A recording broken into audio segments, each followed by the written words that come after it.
अक्सर ऐसा होता है कि दिन सामान्य चल रहा होता है, कोई बड़ा तनाव नहीं, कोई साफ वजह नहीं, फिर भी भीतर एक हल्का अटकाव बना रहता है, गले के आसपास, जैसे कुछ रुका हुआ हो पर पकड़ा ना जा सके। न दर्द न बीमारी, बस एक भारीपन जो बोलते समय नहीं बल्कि बोलने से पहले महसूस होता है। लोग इसे मौसम मान लेते हैं, थकान कह देते हैं, कभी पानी कम पीने का बहाना, और फिर आगे बढ़ जाते हैं। क्योंकि यह अटकाव तेज नहीं है, ये शोर नहीं करता, ये धीरे धीरे रहता है और इसी वजह से दिखता नहीं। कई बार आप किसी सवाल का जवाब जानते होते हैं, फिर भी शब्द निकलने से पहले रुक जाते हैं। कुछ कहने का इरादा होता है, लेकिन आवाज नहीं बल्कि मन पीछे हटता है, जैसे भीतर कहीं एक छोटा सा संकोच बैठा हो जो हालात से जुड़ा नहीं लगता। ये अटकाव सिर्फ बातचीत में नहीं रहता, फैसलों में भी वही रुकावट दिखती है। छोटा सा निर्णय लेने में ज्यादा समय लगने लगता है, पहले जो सहज था अब भारी लगता है। सोच लंबी नहीं होती, बस धीमी हो जाती है। दिलचस्प ये है कि ज्यादातर लोग इसे अपने स्वभाव से जोड़ लेते हैं। कहते हैं मैं ऐसा ही हूं, ज्यादा सोचता हूं, जल्दी बोलता नहीं, और इस तरह जो शरीर का संकेत है उसे पहचान बना लिया जाता है। जब यह स्थिति लंबे समय तक रहती है तो व्यक्ति इसे नोटिस करना ही छोड़ देता है। गले का भारीपन बैकग्राउंड नॉइज बन जाता है, हमेशा मौजूद लेकिन कभी सामने नहीं, और फिर जीवन उसी के हिसाब से आकार लेने लगता है। बोलने से पहले रुकना सामान्य लगने लगता है, निर्णय में देरी आदत बन जाती है, भीतर की स्पष्टता जैसे कहीं पीछे खिसक जाती है बिना बताए। ये कोई अचानक आने वाली समस्या नहीं है, ये धीरे बनती है, इतनी धीरे कि जब तक इसका नाम लेने का ख्याल आता है तब तक ये व्यक्ति के चलने, बोलने और सोचने के तरीके में घुल चुकी होती है। यहीं से कहानी शुरू होती है, किसी समाधान से नहीं, किसी उपाय से नहीं, सिर्फ उस अटकाव से जिसे अब तक अनदेखा किया गया था। जब ये अटकाव कुछ समय तक बना रहता है तो उसका असर केवल गले तक सीमित नहीं रहता, वो धीरे धीरे निर्णयों तक पहुंचता है। बाहर से देखने पर सब सामान्य लगता है, लेकिन भीतर एक थकान जमा होने लगती है, सोच की नहीं, निर्णय लेने की थकान। ऐसा नहीं कि व्यक्ति उलझन में है या विकल्प समझ नहीं पा रहा, विकल्प साफ होते हैं, रास्ते भी दिखते हैं, फिर भी कुछ आगे बढ़ने से रोकता है, जैसे भीतर की गति थोड़ी कम हो गई हो। वही फैसले जो पहले सहज लगते थे अब भारी महसूस होते हैं। ये थकान दिन के अंत में नहीं आती, ये सुबह से ही मौजूद रहती है, छोटी छोटी बातों में दिखती है। क्या बोलना है, कब बोलना है, जवाब देना है या टाल देना है, हर निर्णय में थोड़ा सा अतिरिक्त बोझ जुड़ जाता है। अक्सर लोग इसे ओवरथिंकिंग कहते हैं, लेकिन भीतर से देखने पर यह ज्यादा सोच नहीं बल्कि रुकी हुई गति लगती है, जैसे ऊर्जा ऊपर की ओर नहीं बढ़ रही, वहीं कहीं बीच में अटकी हुई है, न पूरी तरह रुकती है न बहती है। जब ये रुकावट बनी रहती है तो दिमाग पर जोर नहीं पड़ता, शरीर पर पड़ता है, एक हल्की कसावट जो लगातार फैसलों को धीमा करती रहती है। व्यक्ति को लगता है कि वो सावधान हो गया है, पर असल में वो थका हुआ हो रहा होता है। इस स्थिति में फैसले गलत नहीं होते, वे बस देर से होते हैं, और यही देर धीरे धीरे आत्मविश्वास को कमजोर करने लगती है। व्यक्ति खुद पर सवाल करने लगता है बिना किसी साफ वजह के। ये सब शोर के साथ नहीं होता, कोई चेतावनी नहीं आती, कोई साफ संकेत नहीं, बस भीतर एक एहसास कि पहले जैसी क्लैरिटी अब अपने आप नहीं आती। और यहीं पर लोग इसे उम्र, हालात या जिम्मेदारियों से जोड़ देते हैं, जबकि असली कारण कहीं और, कहीं गहरे शरीर के उस हिस्से में छुपा रहता है जिसे अब तक केवल बोलने से जोड़ा गया था। ये थकान सोच की नहीं है, ये निर्णय की है, और ये वहीं से शुरू होती है जहां ऊर्जा का प्रवाह बिना आवाज के धीमा पड़ चुका होता है। प्राचीन ग्रंथों में गले का जिक्र बहुत साधारण तरीके से नहीं आता। वहां ये सिर्फ बोलने की जगह नहीं है, ये एक सीमा की तरह देखा गया है, ऊपर और नीचे के बीच का एक संकरा रास्ता, जहां से बहुत कुछ गुजरता है लेकिन बहुत कुछ अटक भी सकता है। ऋषियों ने इसे किसी रहस्य की तरह नहीं लिखा, बस संकेतों में छोड़ा, जैसे वे जानते हों कि जो इसे समझेगा वो समझाने की जरूरत नहीं महसूस करेगा। उनके लिए गला आवाज का केंद्र नहीं था, बल्कि निर्णय के उभरने से ठीक पहले का स्थान था। कई कथाओं में नायक बोलने से पहले रुकता है, शब्द नहीं खोजता, बस ठहरता है। वही ठहराव कहानी को मोड़ देता है। वहां कोई सलाह नहीं होती, कोई आदेश नहीं, सिर्फ एक क्षण जहां कुछ भीतर से ऊपर आने वाला था पर पूरी तरह आया नहीं। इन वर्णनों में गले को कभी सक्रिय नहीं कहा गया, न ही बंद, उसे बस संवेदनशील कहा गया है। ऐसा स्थान जहां हल्की सी असंतुलन पूरी दिशा बदल सकती है, जैसे नदी का मोड़ जहां बहाव दिखता तो है पर गहराई का अंदाजा नहीं होता। ऋषि इस हिस्से को निर्णय द्वार कहते थे, इसलिए नहीं कि वहीं निर्णय होता है, बल्कि इसलिए कि वही आखिरी जगह है जहां निर्णय रुक सकता है। उसके बाद जो होता है वो शब्द, क्रिया या चुप्पी बन जाता है। जब ये द्वार सहज होता है तो व्यक्ति ज्यादा नहीं सोचता, वो बोलता भी है और चुप भी रहता है, दोनों बिना बोझ के। लेकिन जब यहां हल्का सा जकड़न आ जाती है तो हर चुनाव भारी लगने लगता है, चाहे वो बाहर से कितना ही छोटा क्यों ना हो। दिलचस्प बात यह है कि इन ग्रंथों में कहीं भी इसे ठीक करने की जल्दी नहीं दिखाई देती। कोई उपाय नहीं, कोई तात्कालिक समाधान नहीं, जैसे मान लिया गया हो कि जो इसे देख लेगा वही बदलाव की शुरुआत है। आधुनिक भाषा में इसे प्रतीक कह दिया जाता है, लेकिन पुराने संदर्भों में ये बहुत भौतिक है। सांस, ध्वनि और निर्णय तीनों इसी जगह से गुजरते हुए दिखाए गए हैं। और शायद इसी वजह से जब यहाँ अटकाव आता है तो जीवन के फैसले भी धीमे पड़ने लगते हैं, बिना किसी घोषणा के, बिना किसी चेतावनी के। जब ये अटकाव रोजमर्रा का हिस्सा बन जाता है तो शरीर उसे शब्दों में नहीं बताता, वो छोटे संकेतों में बोलता है, इतने छोटे कि अक्सर ध्यान में ही नहीं आते। जैसे बोलने से ठीक पहले एक हल्की सी रुकावट, सांस पूरी नीचे जाती नहीं, बीच में ही लौट आती है। कभी ऐसा लगता है कि शब्द तैयार है लेकिन निकलने का समय सही नहीं लग रहा। व्यक्ति चुप रहता है जबकि चुप्पी उसकी आदत नहीं थी। ये चुप्पी शांति नहीं होती, ये बस एक ठहराव होता है जो भीतर जमा रहता है। कंधे सामान्य रहते हैं, चेहरे पर कोई तनाव नहीं दिखता, फिर भी गले के आसपास एक सूक्ष्म कसाव बना रहता है। ऐसा नहीं कि कोई पकड़ रहा हो, बस जैसे जगह कम पड़ गई हो, सांस और आवाज दोनों के लिए। ये संकेत किसी एक पल में साफ नहीं होते, ये आदत की तरह उभरते हैं, बार बार। मीटिंग में, बातचीत में, अपने ही मन में सवाल उठाते समय, हर बार वही हल्का सा ठहराव, वही अधूरी सांस। धीरे धीरे व्यक्ति इस पैटर्न को पहचानना बंद कर देता है। वो इसे अपने स्वभाव का हिस्सा मान लेता है। कहता है, मैं बोलने से पहले सोचता हूं, जबकि भीतर कुछ और ही हो रहा होता है। ये शरीर का तरीका है ध्यान खींचने का, बिना शोर किए, न दर्द न बीमारी, बस एक असहजता जो लगातार बनी रहती है। और क्योंकि ये तीव्र नहीं है, इसे गंभीर नहीं माना जाता। लेकिन यही सूक्ष्म संकेत समय के साथ गहरे असर छोड़ते हैं। निर्णय लेने से पहले का क्षण लंबा होने लगता है, प्रतिक्रिया धीमी नहीं बल्कि भारी हो जाती है।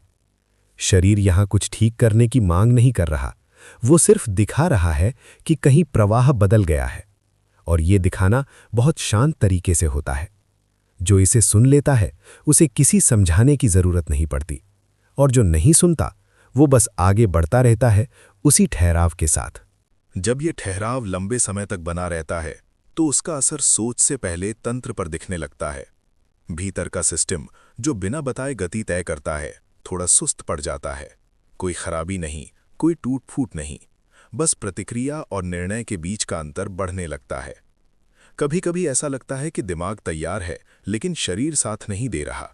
शब्द भीतर ही घूमते रहते हैं, जवाब स्पष्ट है फिर भी निकलने में देर होती है।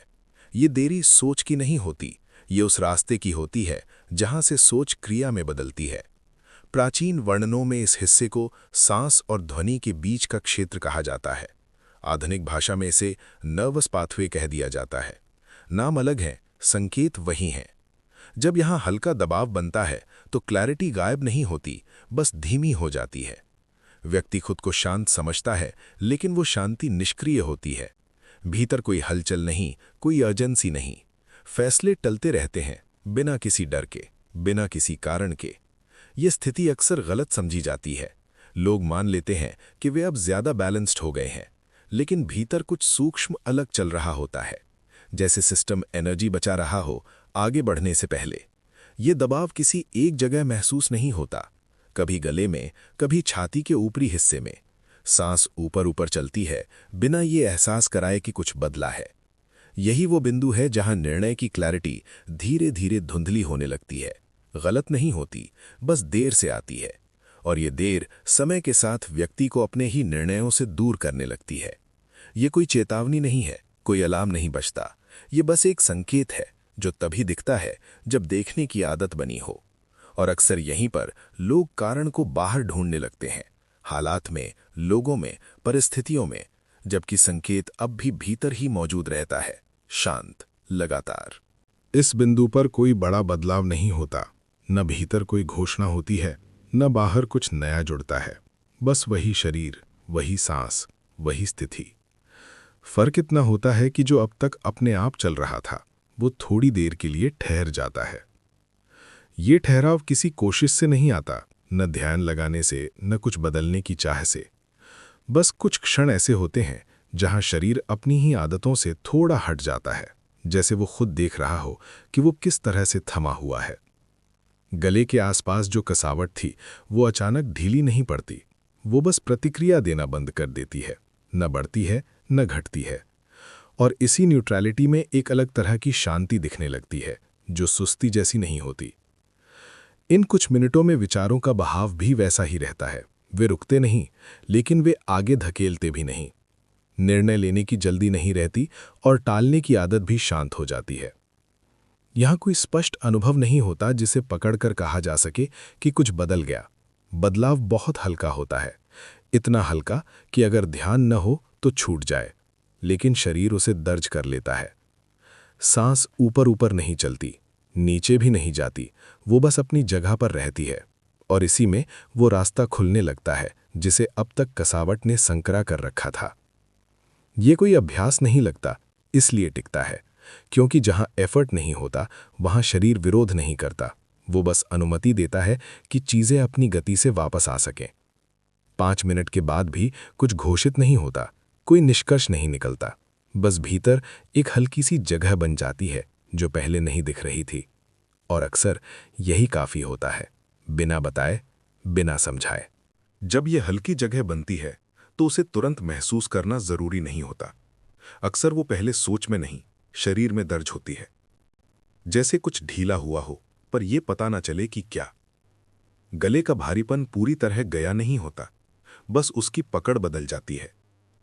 ये बदलाव नाटकीय नहीं होता, कोई राहत की सांस नहीं आती, कोई साफ अंतर नहीं दिखता, लेकिन भीतर का दबाव जो लगातार मौजूद था अब उतना आग्रह नहीं करता।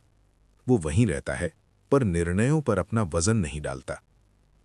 कई बार ये पल तब आता है जब व्यक्ति कुछ कहने ही वाला होता है। शब्द वही होते हैं, लेकिन उनके निकलने से पहले का ठहराव अलग लगता है। अब वो रुकावट नहीं होती, बस एक क्षण की शांति होती है। इस शांति में कोई विशेष भावना नहीं होती, न खुशी न उत्साह, बस एक साधारण स्थिरता जो पहले अनुपस्थित थी। और इसी साधारणपन में शरीर कुछ लौटता हुआ महसूस करता है, बिना किसी प्रयास के। गले की जगह अब संकरी नहीं लगती, आवाज बदलती नहीं, पर उसका रास्ता खुला हुआ लगता है।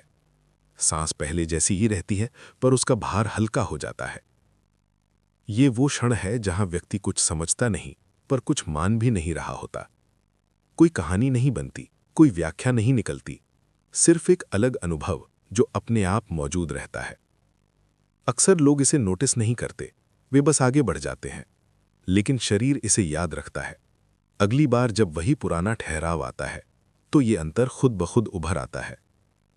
ये बदलाव स्थायी नहीं लगता, और शायद यही इसकी ताकत है, क्योंकि जो स्थायी बनने की कोशिश नहीं करता वही धीरे धीरे जगह बना पाता है। ये कोई नया चरण नहीं है, बस पुराने बोझ का थोड़ा सा हटना है, इतना कि आगे का रास्ता फिर से दिखाई देने लगे, बिना घोषणा के। जब ये बोझ थोड़ा सा हटता है तो फैसले अचानक तेज नहीं हो जाते, वे बस हल्के लगने लगते हैं। जैसे पहले हर निर्णय के साथ जो अतिरिक्त भार जुड़ जाता था वो अब साथ नहीं चलता। सोच वही रहती है, हालात वही रहते हैं, लेकिन भीतर का प्रतिरोध कम हो जाता है। छोटे फैसले अब रुकते नहीं, किसे जवाब देना है, क्या कहना है, कहाँ रुकना है, ये सब अपने आप होने लगते हैं, बिना ये एहसास दिलाए कि कुछ विशेष किया गया है। व्यक्ति को लगता है कि वो वही कर रहा है जो वो हमेशा करता आया है, बस अब उसमें थकान नहीं है। ये क्लैरिटी किसी तर्क से नहीं आती, न किसी नई समझ से, ये एक सहज प्रवाह की तरह दिखती है जो लौटता है, जैसे शरीर ने याद कर लिया हो कि उसे किस बिंदु पर रुकना नहीं था। दिलचस्प ये है कि बड़े फैसले भी अलग नहीं दिखते, उनमें भी कोई जल्दबाजी नहीं आती। बस पहले जो अनावश्यक खिंचाव था वो गायब हो जाता है, निर्णय और क्रिया के बीच का अंतर कम हो जाता है। व्यक्ति खुद को ज्यादा निर्णायक महसूस नहीं करता, बस कम उलझा हुआ महसूस करता है, और यही फर्क धीरे धीरे जीवन के कई हिस्सों में फैलने लगता है, बिना शोर के। ये क्लैरिटी स्थिर नहीं रहती, कभी आती है, कभी हल्की पड़ जाती है, लेकिन अब उसका रास्ता पता चल चुका होता है, और ये जानना ही काफी होता है कि वो खोई नहीं है। यहां कोई जीत का एहसास नहीं होता, न किसी बाधा को पार करने का गर्व, बस एक साधारण सी वापसी, जैसे कुछ अपने स्थान पर लौट आया हो। और इसी साधारणपन में निर्णय फिर से बोझ नहीं रहते, वे बस होते हैं, जैसे सांस होती है, बिना सवाल के, बिना प्रयास के।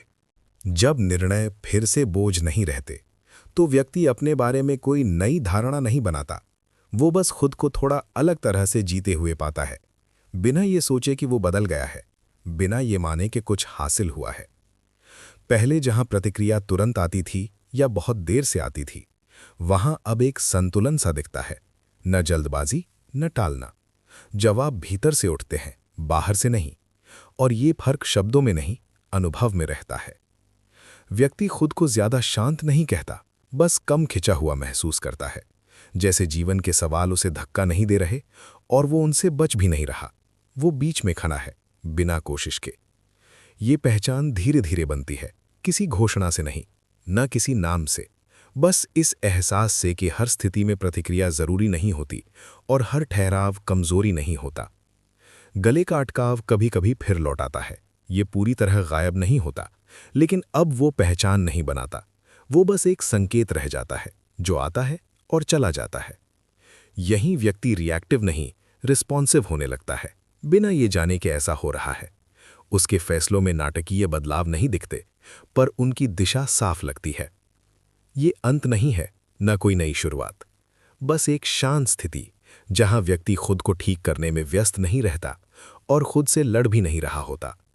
और इसी खुली, अधूरी जगह में कहानी रुक जाती है, बिना किसी निष्कर्ष के, बिना किसी वाक्य को बंद किए, बस वहीं।